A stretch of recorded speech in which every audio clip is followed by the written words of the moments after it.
ଦେଖନ୍ତୁ ବିନା ଖର୍ଚ୍ଚରେ କଇଁଚି କିପରି ଧାର କରିବା। ପ୍ରଥମେ ଆମେ ଦେଖନ୍ତୁ ଏ କଇଁଚିରେ ବିଲକୁଲ ଦାଢ଼ ନାହିଁ। ଆମେ କ'ଣ କରିବା ନା ଆମେ କିଛି ଟମାଟୋ ନେବା। ଦେଖନ୍ତୁ ଗୋଟେ ଫାଳେ ଟମାଟୋ ବି ହେଇଯିବ ଗୋଟେ କଇଁଚି ପାଇଁ।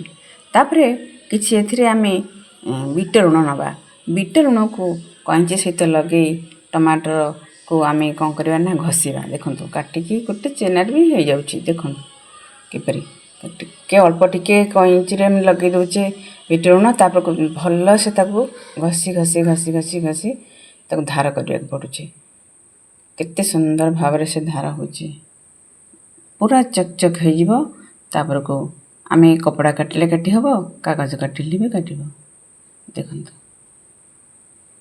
ଏଥର ଦେଖନ୍ତୁ କେମିତି କାଟି ହେବ। ଦେଖନ୍ତୁ ଅତି ସୁନ୍ଦର ହେବ। ଏଇ ଟିପ୍ସଟି ମନେ ରଖନ୍ତୁ।